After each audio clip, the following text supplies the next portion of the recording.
홍콩 민주화 시위가 격화하면서 전쟁터를 방불케 할 정도로 혼돈에 빠졌습니다. 도심에서 화재가 잇따랐고 대학 교정에선 처음으로 시위대와 경찰이 격렬하게 충돌했습니다. 전 유엔 주재 미국 대사가 김정은 북한 국무위원장이 집권 초반 300명 이상을 처형했다고 폭로했습니다. 대북 제재 논의 과정에서는 트럼프 대통령이 이치광이 전략으로 임했다고 주장했습니다. 오늘은 하루 앞으로 다가온 2020학년도 수능시험 예비 소집일입니다. 수능일인 내일은 영하권의 추위가 찾아오겠고 일부 지역에는 눈이 내리겠습니다. 조국 전 법무부 장관 후임에 추미애 전 더불어민주당 대표가 유력하게 거론되고 있습니다. 여당인 더불어민주당에서 적임자로 청와대에 추천한 것으로 확인됐습니다. 패스트트랙 충돌 사건으로 고소고발된 자유한국당 나경원 원내대표가 오늘 오후 2시 검찰에 출석합니다. 한국당 의원 가운데 첫 출석입니다. 고려대학교 캠퍼스에서 굉음과 함께 맨홀 뚜껑이 10m까지 튀어올랐습니다. 건물 외벽까지 파손됐지만 인명피해는 없었습니다.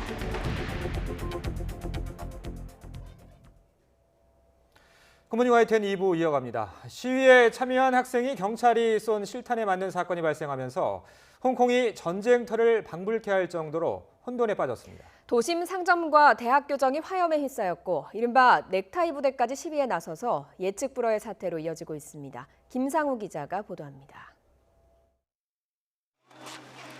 대학 캠퍼스 곳곳이 밤늦게까지 화염에 휩싸이는 등 말 그대로 전쟁터로 변했습니다. 6월에 시위가 시작된 이후 처음으로 경찰은 대학 내까지 들어와 시위 주도자 체포에 나섰습니다. 학생들은 우산 등을 방패로 삼아 화염병을 던지며 격렬하게 저항했습니다. We are very angry about the regime and the government who is trying to stop us from living in a way that we live. Because this is not a fight of the present. This is a fight for the whole generation. 시위는 시내 중심부에서도 격렬했습니다. 도심 상점과 대형 크리스마스 등도 화염에 휩싸였습니다.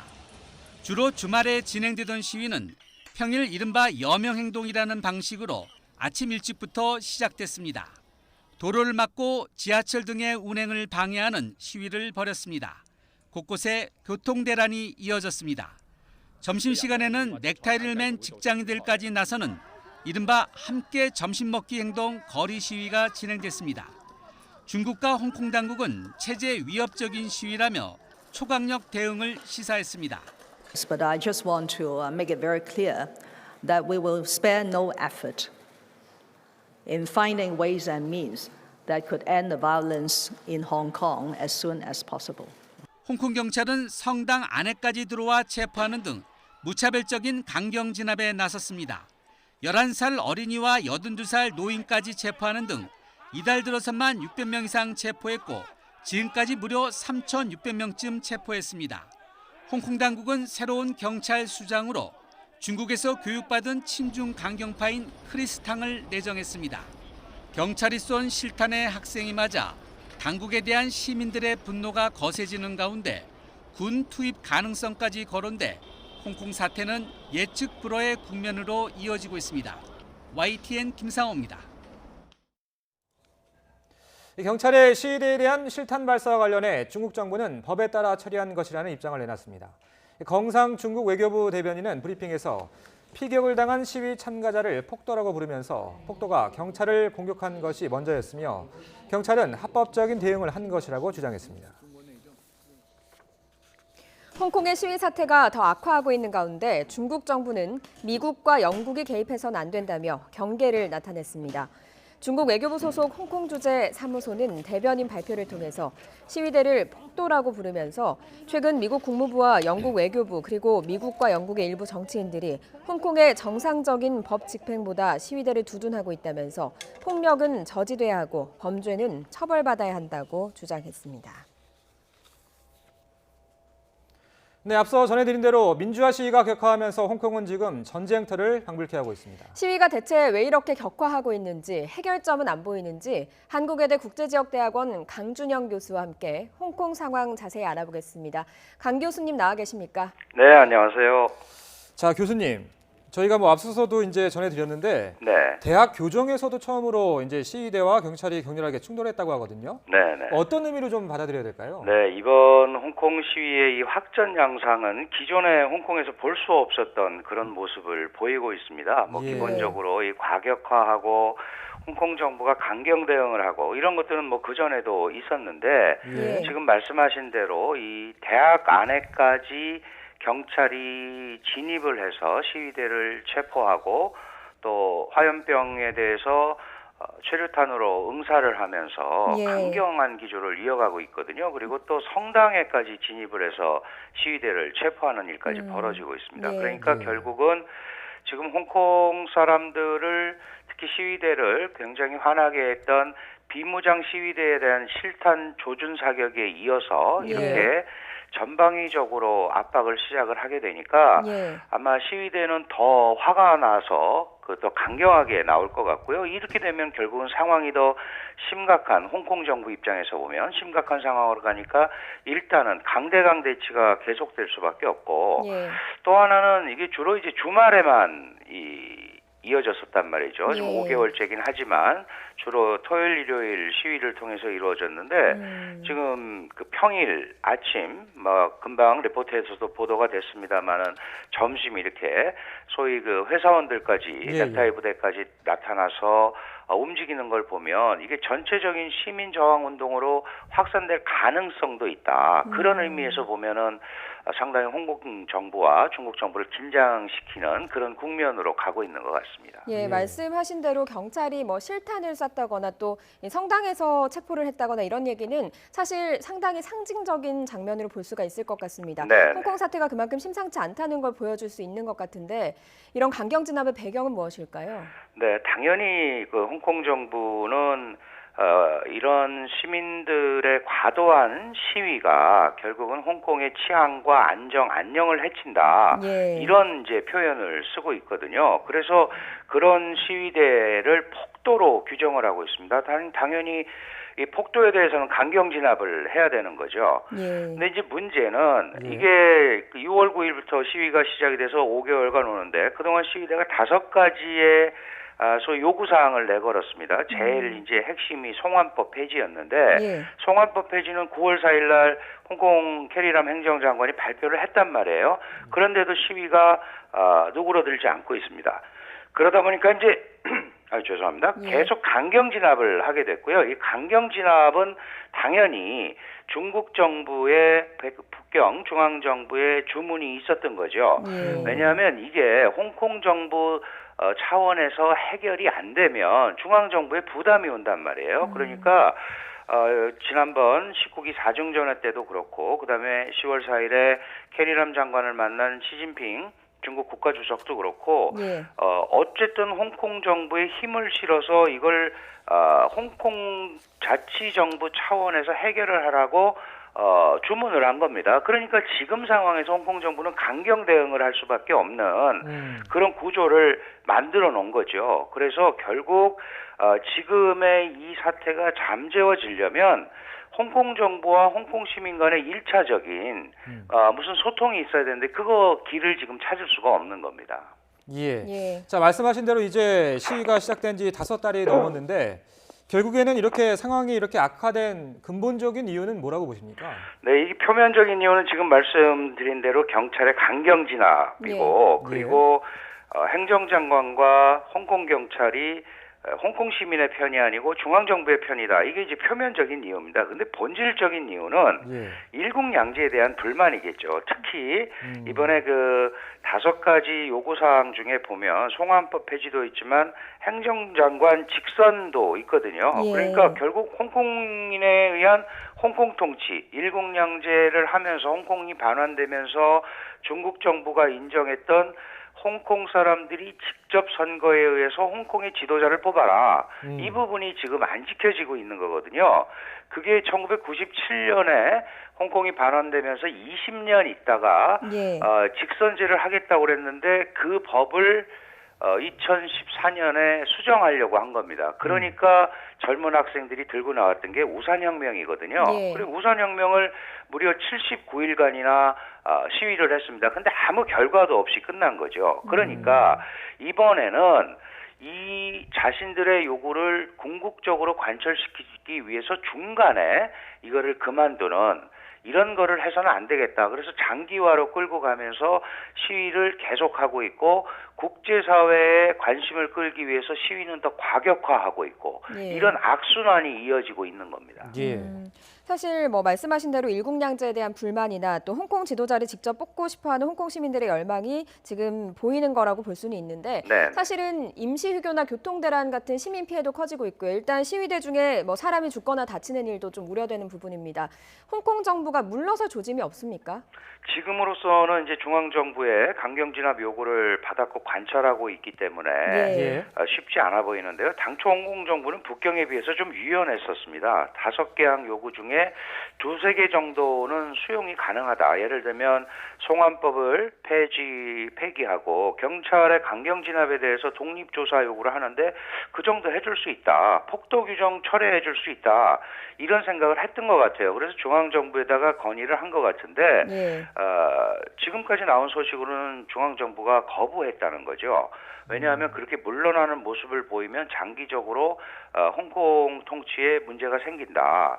이제 이렇게 나오다 보니까 지금 제가 앞에 말씀드린 대로 중국 정부는 홍콩 정부에 최대한 지금 힘을 실어서 홍콩 내부에서 먼저 해결하라는 쪽으로 가고 있기 때문에 예. 일단은 홍콩 정부가 최대한의 압박으로 이 시위대를 잠재우면서 새로운 그들의 요구를 1-2개 정도 수용하는 방향으로 가지 않으면 이거는 지금 강대강 대치가 쉽게 끝나기가 어려운 구조로 예. 이미 예. 들어와 있습니다. 자, 그렇다면은 결국엔 중국 개입의 확대 여부가 좀 관건일 것 같은데 이 부분에서는 국제사회 여론도 좀 중요할 것 같아요. 어떻게 보십니까? 그렇습니다. 이 중국 개입 가능성은 사실은 중국으로서는 커다란 모험입니다. 그러나 상황이 악화되면 그럴 가능성도 있는데 지금으로서는 최대한 홍콩 내부에서 풀으려고 노력을 하겠죠. 왜냐하면 정치적으로 이 홍콩에 중국이 개입을 하고 중국군이 들어간다 이러면 이게 일국양제 시스템이 실패했다는 걸 자인을 하게 되는 거죠. 예. 더 이상 이런 방법은 통용되지 않는다는 것을 인정하는 형태가 돼버리는 거고 그게 지금 홍콩 일국양제의 궁극적인 목표가 대만과의 통일을 염두에 두고 있다면 이게 이제 곧 있을 대만 총통선거 대선에도 영향을 끼칩니다. 그래서 그 소위 독립 성향을 가진 후보자가 당선될 확률이 더 높아지거든요. 그럼 예. 그건 중국 정부에 부담이 됩니다. 또 하나는 경제적으로도 만만치가 않습니다. 중국에 유입되는 외자의 60% 이상이 홍콩을 거쳐서 오고요. 또 홍콩의 대외 투자의 70%가 홍콩을 거쳐서 나갑니다. 그러니까 예. 분명한 역할을 하기 때문에 이 상황에서 섣부른 군사 개입이라든가 과도한 중앙정부의 개입이 가져올 정치 경제적 파장이 만만치 않기 때문에 이 부분에 대해서 특히 지금 중미, 미국과의 무역 갈등을 하면서 줄다리기를 하고 있는 상황에서 미국의 새로운 빌미를 주지 않으려는 생각이 많이 있단 말이죠. 그런 의미에서는 최대한 자제를 하고 일단은 홍콩 정부에 힘을 실어주면서 홍콩 정부로 하여금 그게 강압적인 방법이든 어떤 방법이든 일단 가라앉히는 쪽으로 중앙정부는 방향을 잡지 않을까 이렇게 판단이 됩니다. 예, 알겠습니다. 네, 한국외대 국제지역대학원 강준영 교수와 함께 홍콩 상황 분석해봤습니다. 말씀 잘 들었습니다. 고맙습니다. 네, 감사합니다. 다음 소식입니다. 마크 밀리 미 합참의장이 일본에 이어 오늘 우리나라를 방문합니다. 밀리 의장은 내일 서울 용산 합동참모본부에서 박한기 합참의장과 만나 제44차 한미군사위원회 회의를 진행할 예정입니다. 밀리 의장은 한미군사위원회 회의에서 다음 주 종료를 앞둔 한일 군사정보보호협정 지소미아 연장의 필요성을 우리 측에 강하게 제기할 것으로 예상됩니다. 로버트 에이브럼스 주한미군 사령관은 지소미아 연장 필요성을 공개적으로 촉구했습니다. 에이브럼스 사령관은 어제 내외신 기자들과의 간담회에서 한일 지소미아의 기본 원칙은 양국이 역사적 차이점을 뒤로하고 지역 안정과 안보를 최우선한다는 데 있다며 이같이 강조했습니다. 에이브럼스 사령관은 또 한미 간 방위비 분담금 협상과 관련해 한국 정부가 방위비를 더 부담할 능력이 있고 더 부담해야 한다는 해리 해리스 주한 미 대사의 발언에 동의한다고 밝혔습니다. 니키 헤일리 전 유엔 주재 미국 대사가 김정은 북한 국무위원장이 집권 초반 6년에 걸쳐 300명 이상을 처형했다고 폭로했습니다. 또 유엔 안전보장이사회 논의 과정에서 트럼프 대통령이 미치광이 전략으로 대북 제재를 만장일치로 통과시켰다고 밝혔습니다. 이동우 기자가 보도합니다. 트럼프 대통령의 측근으로 트럼프 행정부 초대 유엔 대사를 지낸 니키 헤일리. 헤일리 전 대사는 자신의 회고록에서 김정은 북한 국무위원장이 가족을 포함해 자신의 정적을 숙청함으로써 권력을 공고히 했다며 김 위원장이 집권 초반 6년 동안 300명 이상을 처형했다고 북한의 인권 실태를 폭로했습니다. 또 김정은 체제에서는 완전한 감시와 규제를 통해 바깥 세상과의 접촉을 완벽하게 차단한다며 북한은 체제 비판을 한 경우 강제 수용소로 보내 고문을 하거나 굶겨 죽인다고 밝혔습니다. 유엔은 수십만 명이 김정은 독재 체제의 수용소에서 죽은 것으로 파악하고 있다고 설명했습니다. 2017년 유엔 안보리에서 대북 제재를 만장일치로 통과시킬 때는 트럼프 대통령이 미치광이 전략을 구사했다고 설명했습니다. 트럼프 미국 대통령은 당시 그들이 나를 미쳤다고 생각하게 하라며 안보리 회원국들에게 대북 군사 옵션을 포함한 모든 선택지가 테이블 위에 있다고 압박했다는 것입니다. 트럼프 대통령은 실제로 북한을 겨냥해 화염과 분노 등의 언어를 사용하며 한반도의 긴장을 한껏 끌어올렸습니다. They will be met with fire, fury, and frankly power, the likes of which this world has never seen before. 앞서 북한은 2017년 대륙간 탄도미사일을 발사했고 유엔 안보리는 트럼프의 압박 전략이 주요해 그해 8월 역대 최고 강도의 대북 제재 결의를 만장일치로 결의한 바 있습니다. 헤일리 전 대사는 트럼프 대통령의 도발적인 발언이 많은 비판을 받았지만 북한에 대한 최대의 압박 전략에는 실제로 도움이 됐다고 설명했습니다. YTN 이동우입니다. 트럼프 미국 대통령의 탄핵 관련 공개 청문회가 하루 앞으로 다가오면서 민주당과 공화당 모두 전열을 가다듬고 있습니다. 트럼프 대통령은 1차 통화 노출록 공개 카드와 함께 조 바이든 부자도 증언대에 세워야 한다며 물타기 공세 수위를 높이고 있습니다. 워싱턴 강태욱 특파원의 보도입니다. 창을 쥔 민주당은 트럼프 대통령의 부당한 우크라이나 외교정책 처리를 부각한다는 계산입니다. 법을 위반해 중대한 잘못을 저지른 만큼 탄핵해야 한다는 논리입니다. 민주당은 이를 효과적으로 전달해 여론을 주도할 메시지를 가다듬는 데 공을 들이고 있습니다. 행위의 고의성과 범죄성을 부각해 대중이 트럼프 대통령의 비위를 쉽게 이해하도록 하겠다는 의도입니다. 나아가 백악관이 조직적으로 조사를 방해하고 있다며 사법 방해와 권한 남용 등의 혐의를 추가하는 방안도 고려하고 있습니다. But also to learn firsthand about the facts of the president's misconduct. 든든한 방패가 절실한 공화당으로서는 주요 방어 논리를 마련해 청문위원인 의원들에게 제공했습니다. 통화에서 조건부 요구나 압박은 없었으며 우크라이나 정부가 미국의 지원 중단을 몰랐다는 등입니다.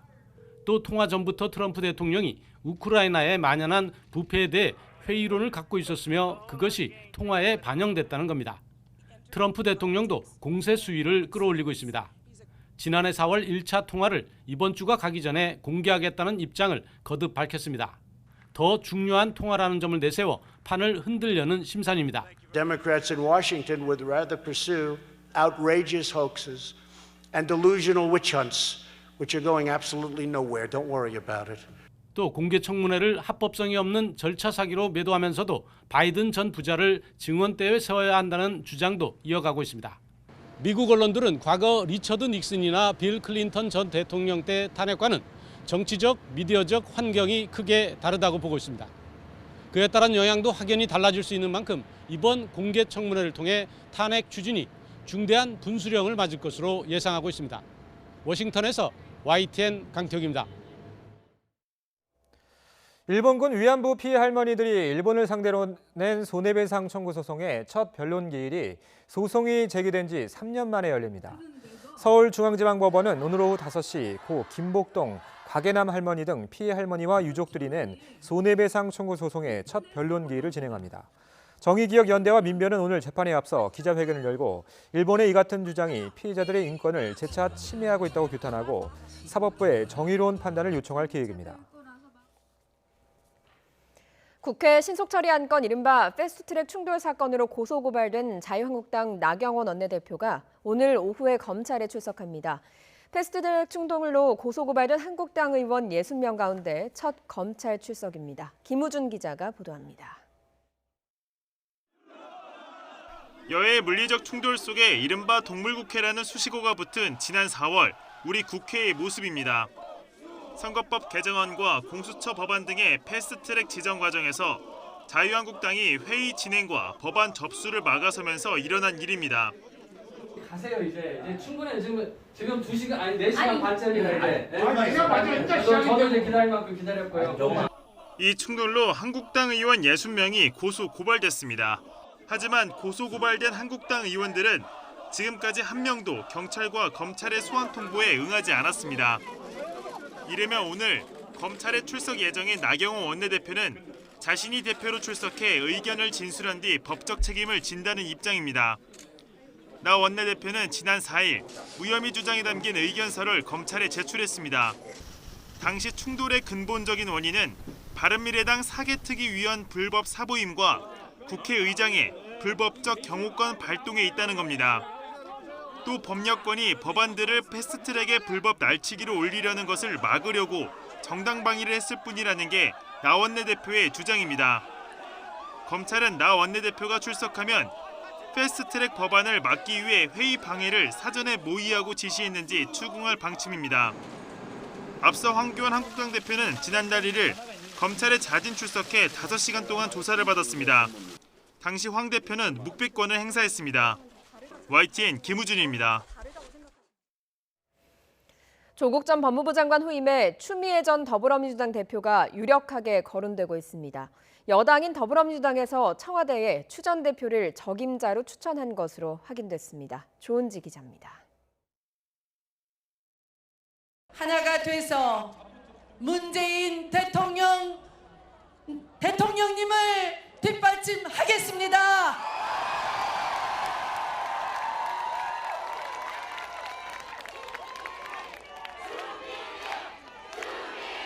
박근혜 전 대통령 탄핵과 문재인 대통령 당선, 지난해 6.13 지방선거 압승까지 급변하는 정치 현장에서 집권 여당 더불어민주당을 이끌던 추미애 전 대표가 법무부 장관 후보자로 급부상하고 있습니다.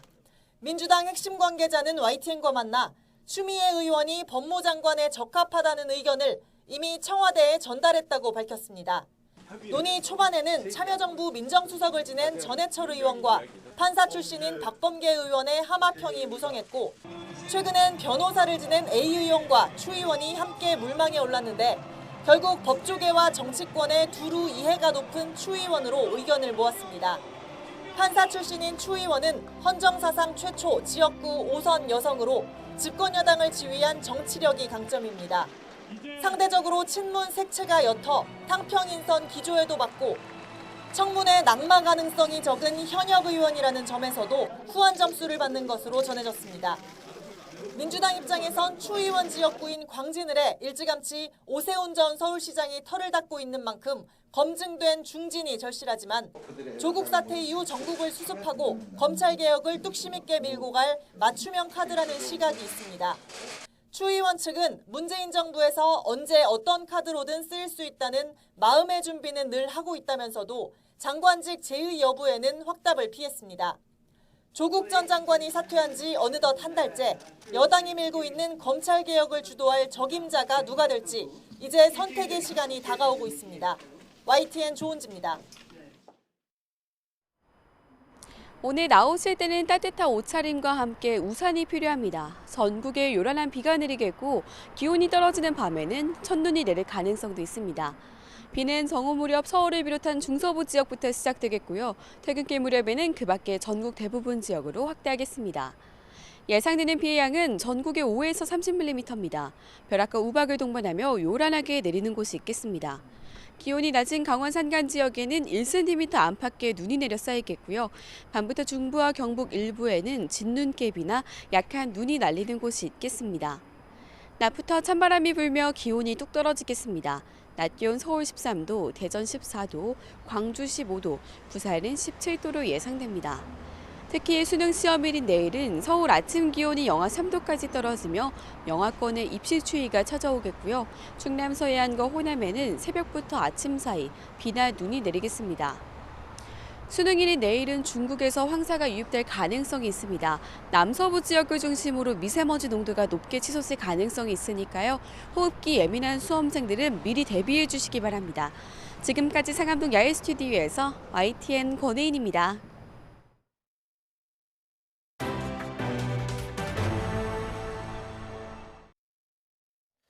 2020학년도 대학 수학력 시험이 내일 치러집니다. 긴장하다 보면 돌발 상황이 일어날 수도 있는데 어떻게 대처하는 게 좋을지 권호진 기자가 취재했습니다. 오전 8시 40분부터 시작되는 수능 시험을 치르기 위해서는 8시 10분까지 시험장에 들어가야 합니다. 그런데 이런저런 사유로 시험장에 늦게 도착했을 경우 어떻게 해야 할까요? 원칙적으로 답안지 배부 시간인 8시 25분까지는 입실할 수 있게 해줍니다. 하지만 문제지 배부 시간인 8시 35분까지 입실 여부는 시험장 책임자가 결정하고 8시 40분 이후에는 입실이 안 된다는 점 염두에 둬야 합니다. 수험생이 실수로 시험장을 잘못 찾아갔을 때는 시험 관계자가 배정된 시험장으로 안내해 줍니다. 그러나 시간 관계상 이동이 힘들 경우 등교한 시험장에서 선택 유형에 따른 응시가 가능하며 그곳에서 시험을 치를 수 있습니다. 수험생이 사고를 당해 일반 시험실에서 시험을 볼 수 없게 되면 시험장 내의 구급차나 별도의 시험실에서도 가능합니다. 시험 도중 갑자기 몸이 아플 경우 감독관에게 얘기하면 보건실로 이동해 볼 수 있고 시험장 책임자 판단에 따라 시험 시간 연장도 가능합니다. 지하철 등의 고장으로 수험생들이 지각하는 사태가 발생하면 시험 관련 기관이 경찰청과 구청 등의 협조를 받아 긴급 차량을 동원해 데려다 준다는 점도 알아둘 필요가 있습니다.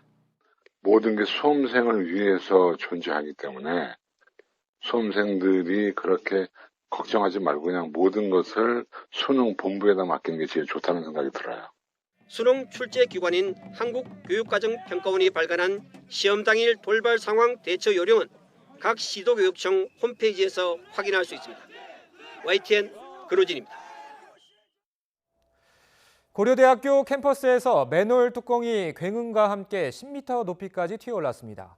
맨홀 뚜껑이 부딪힌 충격으로 건물 외벽까지 파손됐지만 인명피해는 없었습니다. 최재민 기자입니다. 캠퍼스 바닥에 시멘트 잔해가 떨어져 있고 출입을 금지하는 테이프가 쳐졌습니다. 출동한 소방대원들은 위험물이 없는지 이곳저곳을 살펴봅니다. 맨홀 뚜껑이 펑하는 소리와 함께 10m 높이의 건물 처마까지 튀어오르면서 난 사고입니다. 맨홀 뚜껑에 부딪힌 충격으로 건물 외벽 일부도 부서졌습니다. 학생들과 교직원들이 왕래가 잦은 곳이었지만 천만다행으로 인명피해는 발생하지 않았습니다. 사고 인근에 있었던 한 목격자는 폭발 소리를 듣고 현장에 가보니 맨홀에서 역겨운 냄새가 났다고 전했습니다.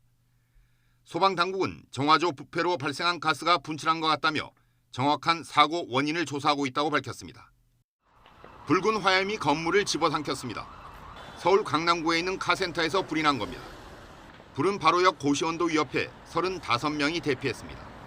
다행히 다친 사람은 없었고 40여 분 만에 진화됐습니다. 주방 곳곳이 검게 그을렸습니다.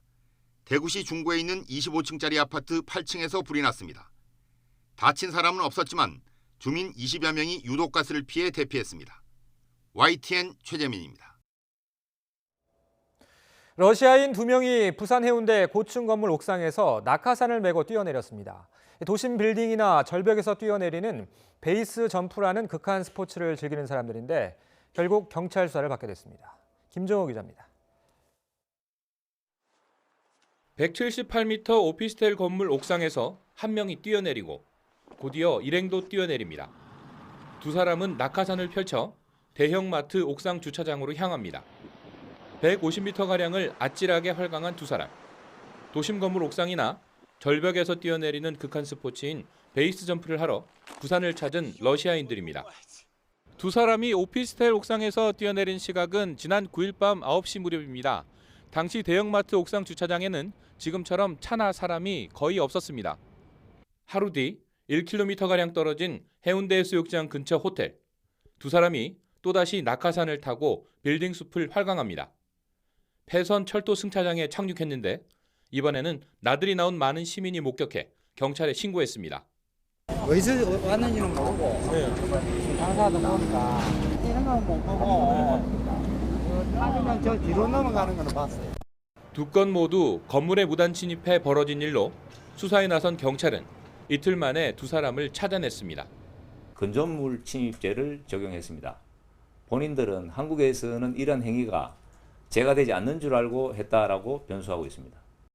지난 6일 부산으로 입국한 두 사람은 지난 8일에 411m로 부산 최고층인 LCT까지 답사한 거로 조사됐습니다. 지난해에는 중국 최고층 건물에서 베이스 점프를 하다가 수사당국에 걸려 열흘 동안 구금당한 거로 알려지기도 했습니다. 경찰은 두 사람 출국을 금지하고 신속하게 수사해 건조물 침입에 대한 벌을 받게 하겠다는 계획입니다. YTN 김종호입니다. 이 시각 간추린 뉴스입니다. 화성 8차 살인 사건의 범인으로 검거돼 20년 동안 옥살이를 한 윤모 씨가 오늘 재심을 청구합니다. 오늘 오전 수원지방법원에 재심 청구서를 제출할 계획인 윤 씨는 법원 심사에 앞서 살해를 자백한 이춘재를 증인으로 신청할 계획입니다. 검찰이 자본금 편법 충당 혐의로 MBN 법인과 임원을 기소한 데 대한 책임으로 장대현 회장이 전격 사퇴한 것과 관련해 MBN 측은 수사 결과를 무겁게 받아들인다고 사과했습니다.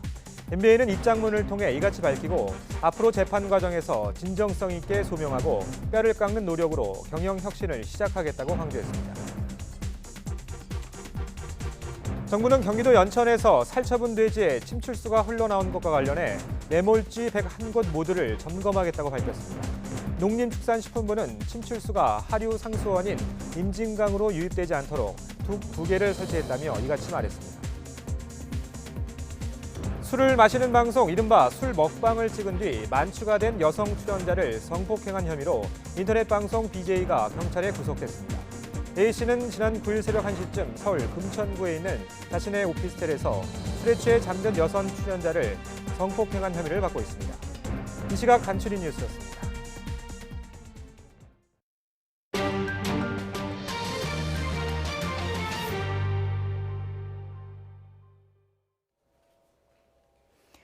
지난 봄 일본 정부가 주최하는 벚꽃놀이 행사에 아베 총리 지역구 주민 수백 명이 초청돼 참석한 사실이 드러나면서 아베 총리가 궁지에 몰렸습니다. 일본 야당은 혈세를 개인적인 선거운동에 활용한 것이라며 진상규명을 위한 공동대응에 나섰습니다. 도쿄 황보현 특파원입니다.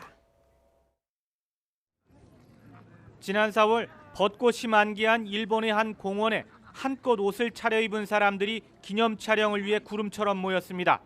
한가운데는 아베 총리 부부가 서 있습니다. 私は自慢ではありませんが、日本の晴れ男ベスト5の一人であります。 참석자는 국회의원과 각 분야의 공로가 있는 국내 인사들, 그리고 해외 사절 등 일본 정부의 초청장을 받은 18,000여 명으로 제한됐습니다. 전통 술잔이 모두에게 선물로 증정됐고 다양한 음료와 도시락도 공짜. 불과 2시간 동안 먹고 마시는데 혈세 5억 8천만 원이 들어갔습니다. 그런데 이 행사에 아베 총리 지역구인 야마구치현 주민 수백 명이 참석한 게 문제가 됐습니다. 今年の前夜祭の参加者は約850人。翌朝貸し切りバス17台で新宿御苑に移動。地元において自治会等々ですね、あるいは PTA 等で役員をされている方々もおられるわけでございます。 아베 총리는 그러나 이렇게 많은 지역 주민들이 도대체 어떤 공로를 인정받아 초청됐는지에 대해서는 답변하지 못했습니다. 또 참석자 초대에 자신은 관여하지 않았다면서도 초청자 명단을 다 밝히라는 요구에는 개인정보를 이유로 거부했습니다. 야당들은 아베 총리가 막강한 권력을 바탕으로 혈세가 투입된 정부 행사를 개인적인 선거운동으로 활용한 의혹이 짙다며 공동 대응에 나서기로 했습니다. 地位を利用して非常に悪質な行為を総理自身がやってる。 비리 의혹에 휩싸인 강요 2명의 잇따른 낙마와 스스로 국회에서 야당 의원에 퍼부은 야유로 여론의 질타를 받고 있는 아베 총리. 설상가상 지역구 주민이 무더기로 참석한 석연치 않은 벚꽃놀이 논란까지 불거져 더욱 곤궁한 처지가 됐습니다. 도쿄에서 YTN 황보현입니다. 미국 북동부 지역에는 기록적인 한파 예보와 함께 때이른 폭설이 내렸습니다. 시카고 국제공항에선 항공편 1000여 편이 결항했고 여객기가 착륙 중 활주로를 이탈하는 사고도 발생했습니다. 조수연 기자가 보도합니다. 시카고 도심이 새하얀 눈으로 뒤덮였습니다. 두꺼운 외투로 중무장한 시민들은 눈바람을 막아내며 출근길 발걸음을 재촉합니다. 영하권 추위에 하루 적설량이 15cm에 달하면서 교통 정체가 잇따랐습니다. 시카고 오헤어 국제공항에서는 항공편이 줄줄이 결항하며 여행객들의 발길이 묶였습니다. Our flight is canceled. It looks like there's a lot of flights canceled, and we can't get out now till tomorrow at some time if we get out. 여객기가 착륙 직후 미끄러지면서 활주로를 벗어나는 사고도 났습니다. 인명 피해는 없었지만 기체가 심하게 요동치면서 탑승객 40여 명이 한동안 공포에 떨어야 했습니다. 미 국립기상청은 북극 한파의 여파로 미 동부 3분의 2 지역에 폭설과 비를 동반한 기록적인 추위가 찾아올 것으로 내다봤습니다. 수천만 명이 이번 달 한파의 영향권에 들 것으로 전망된 가운데 최저기온이 1월 수준으로 떨어질 수 있다는 예보도 있습니다.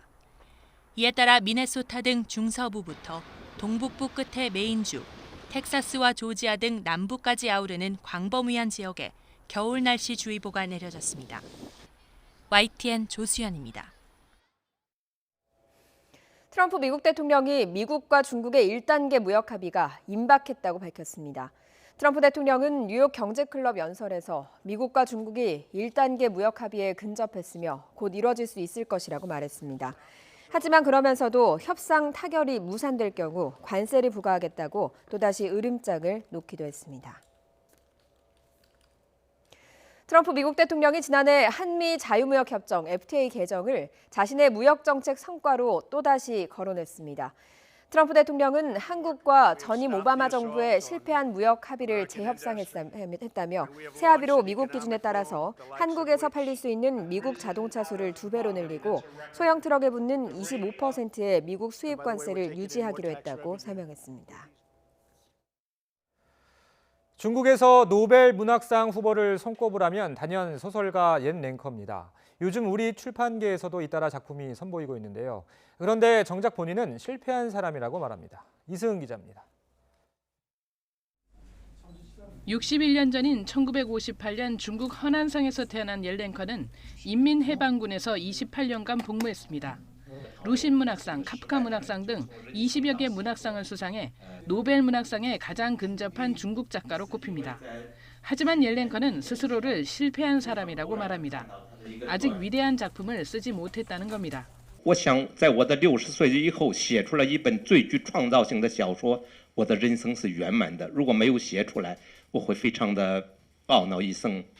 2008년 인민을 위해 복무하라를 시작으로 최근 우리나라에서도 그의 작품이 잇따라 출간되고 있습니다.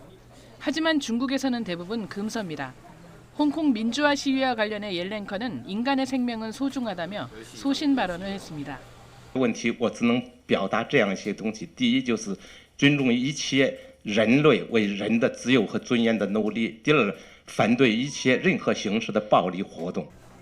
옐랭커의 작품은 중국 체제를 공격적으로 비판하지는 않습니다. 다만 중국 사회를 있는 그대로 담는 점이 중국 기득권층을 불편하게 하고 있다는 평가를 받고 있습니다. 시위를 상상하기도 한다는 그는 한국에서 단 한 번 광우병 반대 시위에 참석한 적이 있을 뿐이라며 중국에서 자신은 구경꾼이자 방관자라고 솔직하게 고백합니다. 表达一个观点，一个被禁的书并不等于就是好的小说。我反省我的一生中，从我的人生到写作，都表现出一种懦弱的东西。 자기 반성에서 비롯된 옐렌커의 작품은 삶의 본질적인 고통과 절망을 담아내며 독자들의 사랑을 받고 있습니다. YTN 이승은입니다. 국내 연구진이 해커들의 움직임을 곧바로 찾아낼 수 있는 원천 기술을 개발해 주목받고 있습니다. 이정우 기자가 만났습니다. 우리 정보기관의 사이버 안전을 관리하는 과학기술 사이버 안전센터입니다. 하루 2천만 건의 보안 데이터가 들어오고 있지만 이를 관리하는 담당자는 단 16명에 불과합니다. 물리적으로 역부족입니다. 하지만 앞으로는 해커 침투를 99.9% 이상 차단할 수 있을 전망입니다. 국내 연구진이 AI, 즉 인공지능을 활용해 일반적이고 정상적인 업무를 사전에 가려내고 해커의 침입을 정확하게 차단하는 기술을 개발했다고 밝혔습니다. 각 분야의 데이터를 자동으로 학습을 해서 각 분야에 이제 최적화된 그런 인공지능 모델들을 자동으로 개발할 수 있게 지원해주는 시스템입니다.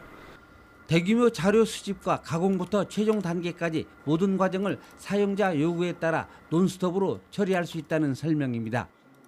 지능화된 해커까지 잡을 수 있는 이 기술은 국내 인공지능 전문 기업의 선급 기술료 3억 원을 받고 이전돼 본격적인 상용화에 들어갔습니다. 특히 연구와 기업 현장의 경험 등을 통해 드러난 다양한 장애를 극복해 활용성이 높습니다. 이번 인공지능 기술 개발로 인해서 사이버 안전 분야에도 해커 없는 이제 안전한 인터넷을 활용할 수 있는 계기가 마련됐다, 이렇게 말씀드릴 수 있겠습니다. 창과 방패와 같은 해커와의 싸움. 정부 출연 연구기관과 전문 기업의 융합 기술이 갈수록 지능화, 다양화하는 해커의 기세를 꺾을 수 있을지 주목됩니다. YTN 이정호입니다. 서울 하수 처리 시설인 물재생센터가 물산업 거점으로 탈바꿈합니다. 하수 처리 시설은 땅 밑으로 내리고 지상은 벤처기업 육성 공간과 함께 장기적으로는 주거와 여가 공간으로 활용할 계획입니다. 구수봉 기자입니다. 서울 중랑에 있는 물재생센터입니다. 지상에는 물순환 테마파크 등이 자리를 잡았고 집이나 공장 등에서 쓰고 버린 물은 모두 지하에서 처리됩니다. 서울시가 추진하는 물재생센터 현대화 1단계 모습입니다. 중랑뿐 아니라 난지와 서남, 탄천 등 서울 시내 4개의 물재생센터가 모두 이런 방향으로 탈바꿈합니다. 하수를 처리하는 재생시설은 지하로 내리고 지상에는 물산업과 관련한 벤처 기업 등을 입주시킨다는 계획입니다. 클러스터 조성에만 내년도에 기본 구상에 일단 5억이 반영이 됐습니다. 이러한 클러스터를 조성하기 위해서 이제 중랑센터와 서남센터의 현대화와 연계해서 하는데 여기에 1조 4천억 정도를 저희가 예상을 하고 있습니다. 또 하수 처리 과정에서 나오는 바이오가스를 활용해 수소 연료 전지로 전기도 생산합니다. 이렇게 되면 대기오염 물질이 줄고 수소차 60만 대 분량의 미세먼지 제거 효과가 있을 것으로 기대하고 있습니다. 장기적으로는 지상을 주거와 여가를 즐길 수 있는 도시 공간으로 활용할 계획입니다. 이를 위해 오는 2021년까지 나무 30만 그루를 심고 실시간 악취 측정기를 추가 설치하는 등 악취 관리도 강화합니다. YTN 구수본입니다. 낙동강에서 전립선암 세포를 죽이는 미생물이 발견돼 연구진이 후속 연구를 추진하고 있습니다. 환경부 산하 국립낙동강 생물자원관은 낙동강에 서식하는 한해살이 식물인 무럭잠에 공생하는 신종 미생물에서 전립선암 세포를 사멸하는 효과가 확인됐다고 밝혔습니다. 연구진은 지난 8월 국내 특허를 출원하고 신종 미생물 배양액을 신의약품 소재로 개발하기 위한 후속 연구를 진행하기로 했습니다. 전남 순천시가 개최한 플라워쇼 최우수상 선정 작품이 표절 논란에 휩싸여 수상 취소 절차에 들어갔습니다. 전남 순천시는 이달 초에 열린 순천만 국가정원 플라워쇼에서 2등에 해당하는 최우수상 선정 작품이 지난 2015년 다른 지역에서 출품된 작품과 유사하다는 지적이 제기됐다고 밝혔습니다. 이에 따라 순천시는 이 작품에 대한 수상 취소 절차에 들어갔고 해당 작가도 조처에 수긍한 것으로 알려졌습니다. 네, 수능 예비 소집일인 오늘 두툼한 외투를 걸쳐 입고 우산 꼭 챙겨 나오시기 바랍니다. 정오 무렵 서쪽 지방을 시작으로 저녁에는 수도권을 제외한 대부분 지역으로 비가 확대하겠는데요. 수도권과 영서, 충청에는 5에서 30mm, 강원 영동과 남부지방에는 5mm 안팎의 비가 오겠고요. 벼락 돌풍과 함께 우박이 떨어지는 곳도 있겠습니다.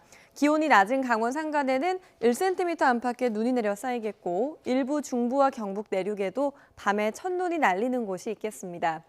낮에도 찬바람이 불면서 쌀쌀하겠습니다. 서울 낮 기온 13도로 어제보다 1, 2도가량이 낮겠고요. 내일 서울 아침 기온은 영하 3도로 오늘 아침보다 9도가량 기온이 크게 떨어지겠습니다. 오늘 아침까지 내륙 곳곳에는 안개가 짙게 끼겠습니다. 오후부터 밤 사이에는 해안과 해상에 풍랑특보와 강풍특보가 내려지겠습니다. 내일 아침 뱃길을 이용하는 수험생들은 미리 운항 정보를 확인하는 게 좋겠습니다. 오늘 낮 기온은 어제보다 2, 3도가량 내려갑니다. 서울 13도, 대전과 세종 14도, 창원 16도, 부산 17도가 예상됩니다. 반짝 추위는 금세 누그러지겠지만 모레는 중부지방에, 일요일에는 전국에 또다시 비가 오겠습니다. 날씨 정보였습니다. 굿모닝 화이팅 여기서 마치겠습니다. 고맙습니다.